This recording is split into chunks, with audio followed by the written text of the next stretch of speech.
우리 다 함께 사도신경으로 우리의 신앙을 고백드리시면서 1월 19일 월요일 아침 예배를 우리 하나님 앞에 올려드립니다. 나는 전능하신 아버지 하나님, 천지의 창조주를 믿습니다.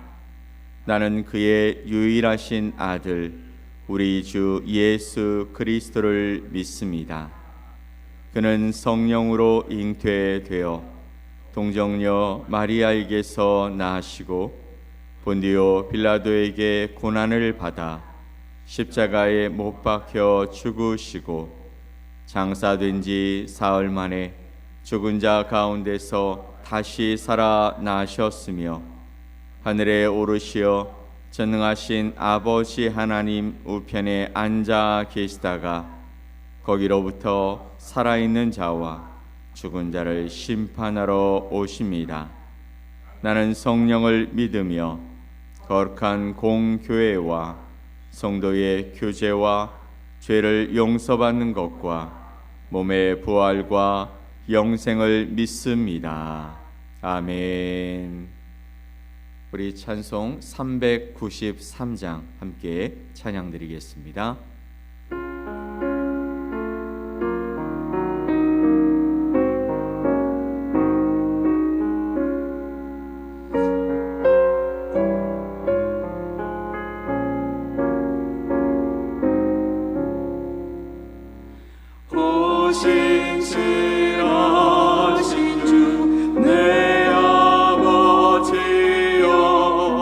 늘 함께 계시니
함께 보실 하나님의 말씀은 여호수아서 21장 1절로 7절 말씀입니다. 여호수아서 21장 1절로 7절 말씀을 한 목소리로 합독해서 말씀을 봅니다. 그때에 레위 사람의 족장들이 제사장 엘르아살과 눈의 아들 여호수아와 이스라엘 자손의 지파 족장들에게 나와 가나안 땅 실로에서 그들에게 말하여 이르되 여호와께서 모세에게 명령하사 우리가 거주할 성읍들과 우리 가축을 위해 그 목축지들을 우리에게 주라 하셨나이다 하매 이스라엘 자손이 여호와의 명령을 따라 자기의 기업에서 이 성읍들과 그 목초지들을 레위 사람에게 주니라. 그앗 가족을 위하여 제비를 뽑았는데 레위 사람 중 제사장 아론의 자손들은 유다 지파와 시므온 지파와 베냐민 지파 중에서 제비 뽑은 대로 13성읍을 받았고 그앗 자손들 중에 남은 자는 에브라임 지파의 가족과 단 지파와 므낫세 반 지파 중에서 제비 뽑은 대로 10성읍을 받았으며 게르손 자손들은 이사갈 지파의 가족들과 아셀 지파와 납달리 지파와 바산에 있는 므낫세 반 지파 중에서 제비 뽑은 대로 13성읍을 받았더라. 무라리 자손들은 그 가족대로 루벤 지파와 갓 지파와 스불론 지파 중에서 12성읍을 받았더라. 아멘. 오늘 우리가 읽은 여호수아서 21장 1절로 7절 말씀을 통해서 세상의 맛을 바꾸는 거룩한 흩어짐이라는 제목으로 여러분과 하나님의 말씀을 함께 나누겠습니다. 사랑하는 성도 여러분, 오늘 본문은 이스라엘 땅 분배가 거의 마무리될 즈음에 레위 지파의 족장들이 나서는 장면을 우리에게 보여주고 있습니다. 1절과 2절 말씀을 다시 보면 그때의 레위 사람의 족장들이 제사장 엘르아살과 눈의 아들 여호수아와 이스라엘 자손의 지파 족장들에게 나아갔다라고 말합니다. 2절 말씀 보면 가나안 땅 실로에서 그들에게 말하여 이르되 여호와께서 모세에게 명령하사 우리가 거주할 성읍들과 우리 가축을 위해 그 목초지들을 우리에게 주라 하셨나이다 하매라고 말하죠. 이스라엘 족장들에게 이제 레위 족장들이 얘기하는 것입니다. 여호와께서 모세에게 명령하신 것이 있다. 바로 우리 레위인들을 위해서 거주할 성읍들과 우리 가축을 위해서 목초지들을 우리에게 주라 하셨다라고 요청하고 있습니다. 레위 지파와는 달리 이제 11지파는 하나님께서 그들에게 필요한 땅을 기업으로 나누어 주셨습니다. 세상 사람들은 그 기업을 이렇게 이야기합니다. 소유의 넉넉함, 노후의 안정을 보장하는 자산이라는 뜻으로 세상 사람들은 생각합니다. 하지만 당시 이스라엘 12지파에게 이 기업이라는 그 단어는 훨씬 더 처절하고 숭고한 무게를 가지고 있었습니다. 그들에게 땅은 단순하게 부동산이 아니었어요.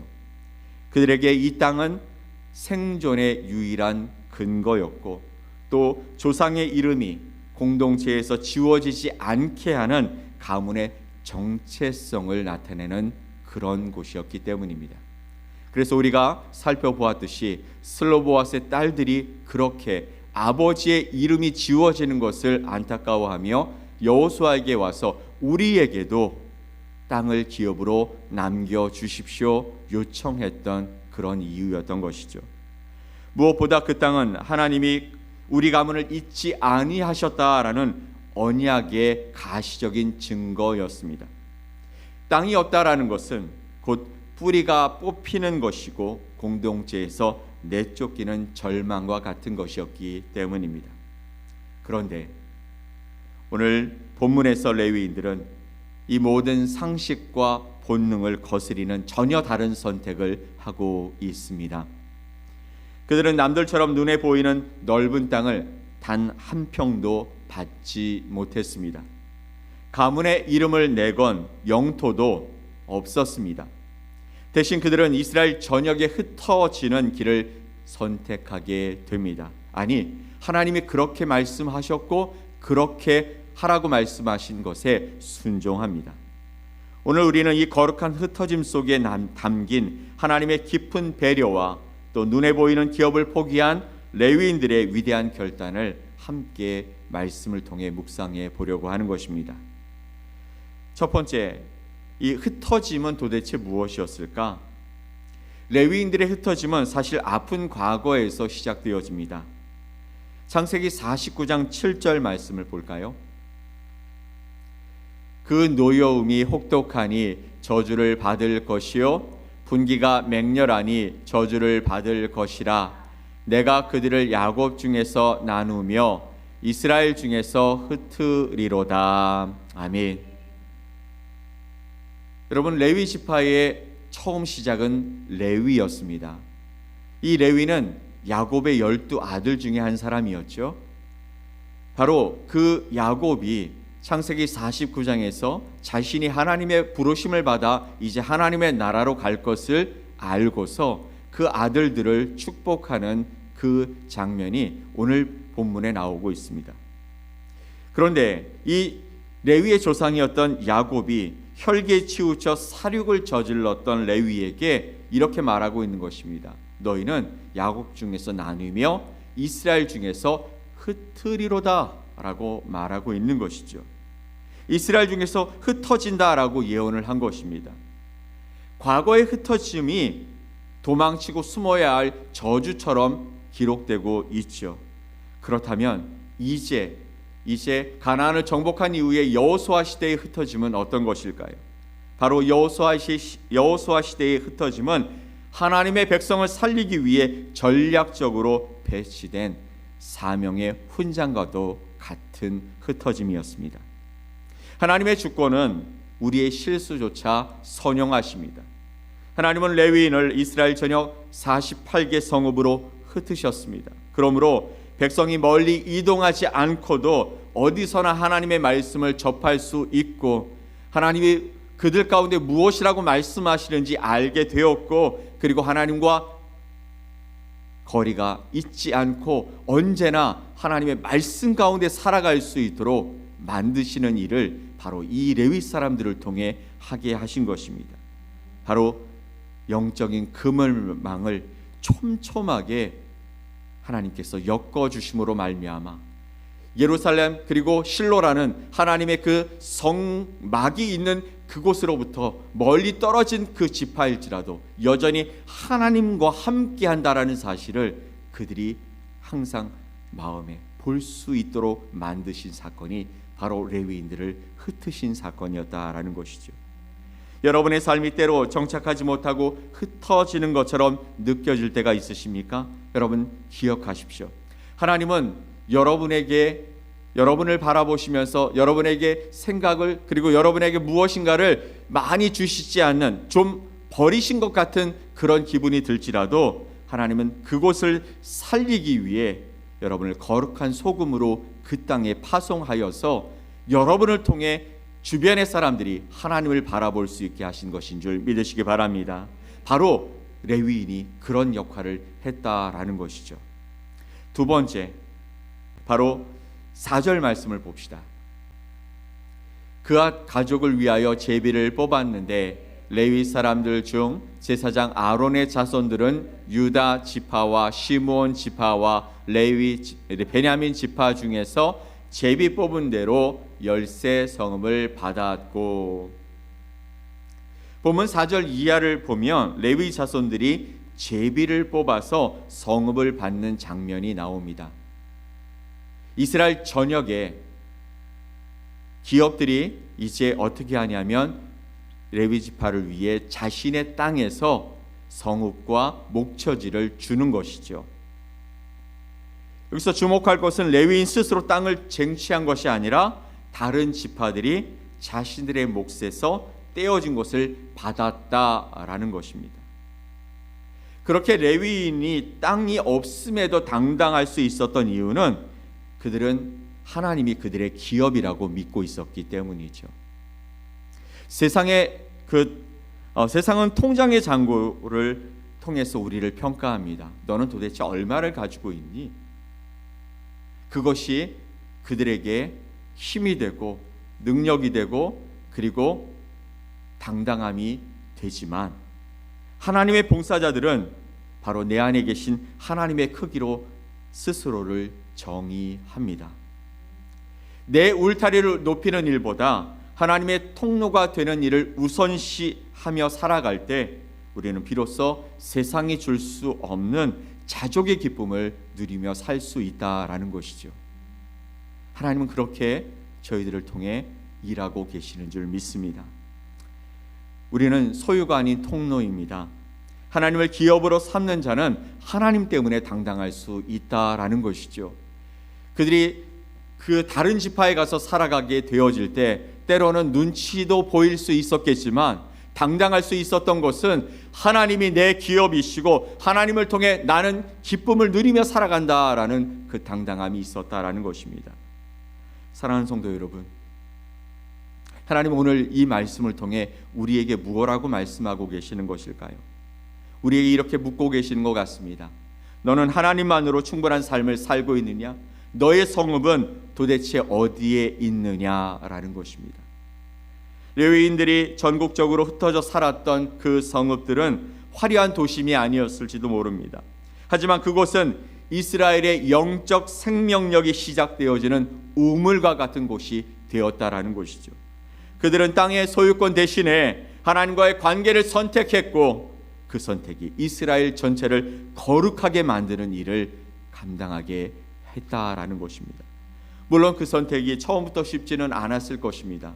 하지만 그들은 오랜 광야를 통해서 하나님 한 분만으로 충분하다라는 신앙의 근육을 키웠을 것입니다. 그 훈련된 믿음이 있었기 때문에 남들이 다 부러워하는 자기 땅 없이도 행복한 사명자로 남을 수 있었다라는 것이죠.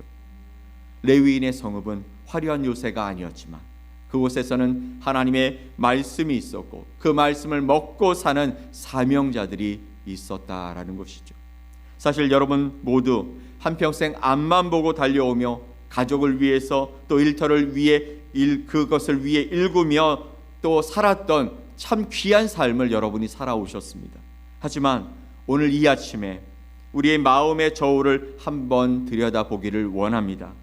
나는 여전히 내가 손에 쥔 소유의 크기를 보면서 내일을 안심하며 살아가고 있는 자인가? 아니면 비록 손에 쥔 것은 점점 줄어들고 있을지라도 내 영혼을 가득 채우시는 그 하나님의 크기 때문에 다시 일어설 용기를 얻고 살아가고 있는가?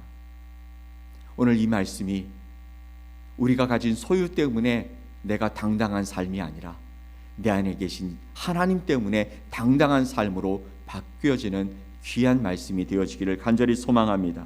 하나님 우리에게 말씀하십니다. 우리의 삶의 자리가 지금 있는 곳이 하나님이 우리에게 허락한 성읍이라고요. 그곳에서 우리 자녀들에게 또 이웃들에게 말 한마디와 삶의 뒷모습으로 하나님의 성품을 보여주는 성숙한 레위인처럼 살아가라고 우리를 보내신 줄 믿습니다. 오늘 하루 이렇게 기도하며 시작합시다. 주님, 내가 가진 그 크기가 내 기쁨이 되지 않게 하시고 내 안에 계신 주님의 크기가 내 평생의 자랑이 되게 하여 주시옵소서. 내가 머무는 곳에서 주님의 성품을 흘려보내는 작은 레위인으로 살아갈 수 있게 나를 붙잡아 주시옵소서. 그렇게 살아갈 때 하나님은 여러분의 삶을 가장 부유한 하나님의 기업으로 삼아 주실 줄 믿습니다. 아멘. 우리 함께 기도하겠습니다. 하나님 아버지 감사합니다. 우리를 이 시대에 레위인처럼 불러주셔서 감사합니다. 세상의 안정감보다 주님이 주시는 사명을 더 귀하게 여길 수 있는 마음을 주셔서 감사합니다. 내가 머무는 삶의 자리가 하나님의 통치가 임하는 거룩한 성읍이 되게 하여 주시고 오늘 하루도 하나님 한 분만으로 자족하며 그 풍성함을 우리의 이웃들에게 흘려보내는 복의 통로가 되게 하여 주시옵소서. 그렇게 오늘도 우리와 동행하시며 우리를 사용하실 주님을 기대하며 예수 그리스도의 이름으로 기도 올리옵나이다. 아멘.